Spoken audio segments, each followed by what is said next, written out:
नमस्कार, मैं डॉक्टर दीपक Advani homeopathic wines में आप सभी का एक बार फिर से स्वागत करता हूं। आज आपके लिए एक नया टॉपिक लेकर आया हूं जिसके बारे में डिस्कशन करूंगा। अभी जैसे कि विंटर स्टार्ट हो गए हैं तो कॉमन फ्लू देखा जा रहा है, कफ कोल्ड की कंप्लेंट्स काफी ज्यादा देखी जा रही हैं। तो उसी के बारे में मैं होम्योपैथिक मैनेजमेंट, होम्योपैथिक मेडिसिन किस तरह हम प्रिकॉशन रख सकते हैं, बचाव रख सकते हैं, इस सभी के बारे में आपसे डिस्कशन करूंगा। तो आप इस वीडियो को पूरा देखिएगा, लास्ट तक देखिएगा। और जिन व्यूअर्स ने भी मेरे अभी तक चैनल को सब्सक्राइब नहीं किया है सो प्लीज आप सब्सक्राइब जरूर कर लीजिए। आपकी स्क्रीन के साइड में राइट साइड में जो है एक रेड कलर का बटन दिया हुआ है, उसे केवल पुश करना है और एक घंटीनुमा आइकन भी दिया हुआ है, बेल आइकन बोलते हैं, उससे भी आप प्रेस कर लीजिए। तो उससे होगा कि जैसे ही मैं न्यू वीडियो अपलोड करूंगा अपना रिगार्डिंग ऑफ होम्योपैथिक डिजीज या अवेयरनेस के रिगार्डिंग, तो आप लोगों के पास नोटिफिकेशन पहुंच जाएगा और आप उस जानकारी को सुन पाएंगे, देख पाएंगे और नॉलेज गेन कर पाएंगे। सो स्टार्ट करते हैं। इन विंटर सीजन्स के अंदर कफ कोल्ड की कॉमन प्रॉब्लम।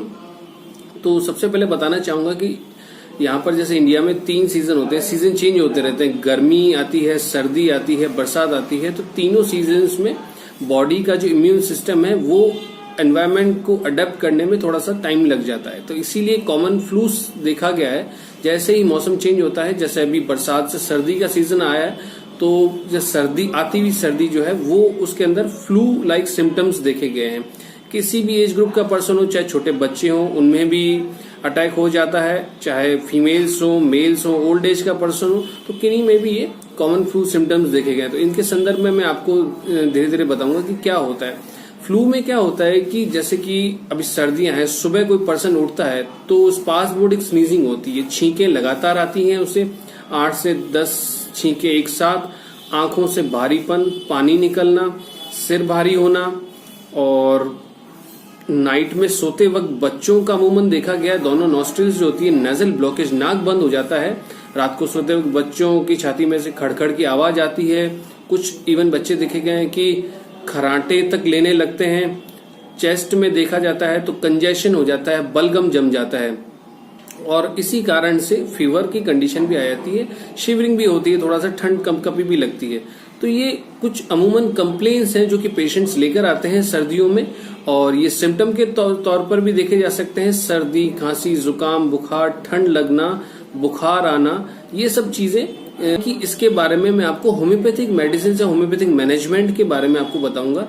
जैसे इनिशियल में फर्स्ट मेडिसिन आती है, जैसे आपको सर्दी अभी लगी है तो एकोनाइट 200 अपन पावर में ले सकते हैं। 3 से 4 बूंदे जीभ पर लें दिन में 3 से 4 बार।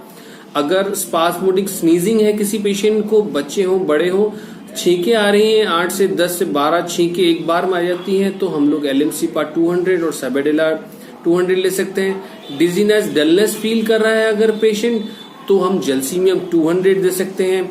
और अगर फीवर लाइक कंडीशन लग रही है तो हम रेस्टॉक्स 200 एंड यूपेटोरियम 200 पावर की मेडिसिन हम बिल्कुल यूज कर सकते हैं। और अगर कफ है, बलगम निकल रहा है, मॉर्निंग में, इवनिंग में स्लाइटली एक्सपेक्टोरेट बाहर निकलना चाह रहा है, तो हम लोग ब्रायनिया 200 पोटेंसी में यूज कर सकते हैं, वो भी बहुत अच्छी मेडिसिन। अगर कमजोरी सी पेशेंट फील कर रहा है तो चाइना 200 बिल्कुल यूज कर सकते हैं। तो ये होम्योपैथिक मेडिसिन है। इसके साथ साथ में मैं आपको बताना चाहूंगा कि मैनेजमेंट किस तरह से रखरखाव करें, सर्दियों में किस तरह बचाव करें। आप जब भी अगर आप ड्राइव कर रहे हैं 2 व्हीलर पे, तो आप अपने जो सिर है और कान है उसे बिल्कुल ढक लें ड्राइव करते वक्त। और अगर रुमाल भी बांधना चाहें तो रुमाल भी आप बांध सकते हैं। उससे क्या होगा, एक्सपोजर टू जो कोल्ड का एक्सपोजर होगा उससे आपका बचाव होगा। और ठंडी जो चीजें हैं, तासीर में जो ठंडी चीजें हैं और खट्टी चीजें हैं, फ्रूट्स में भी खट्टे फ्रूट और ठंडे फ्रूट बिल्कुल न लें। अमरूद और केला बिल्कुल अवॉइड करें। अगर आपको नहीं सूट होता है तो बिल्कुल नहीं लें इस चीज को। और अगर रात को सोते वक्त अगर बच्चों में इस तरह की प्रॉब्लम, जिस तरह की मैंने आपको बताई, नाक बंद होना और कंजेशन होना, तो स्टीम जरूर करवा लें। प्लेन वाटर की स्टीम बहुत अच्छी काम करती है। पैसेजेस बिल्कुल खुल जाते हैं बच्चों के, काफी आराम से नींद आती है।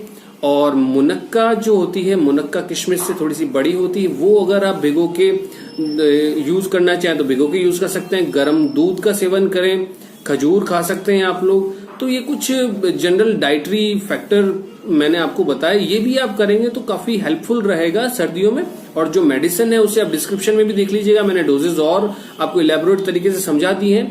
तो बताइएगा मेरा ये कोल्ड एंड कफ पे, फ्लू पे कैसा लगा आपको टॉपिक, और कमेंट बॉक्स में कमेंट करना चाहे तो कमेंट जरूर कीजिएगा, और लाइक भी कीजिएगा वीडियो को अगर आपको पसंद आता है, और सब्सक्राइब जरूर कीजिएगा मेरे चैनल को। Thank you.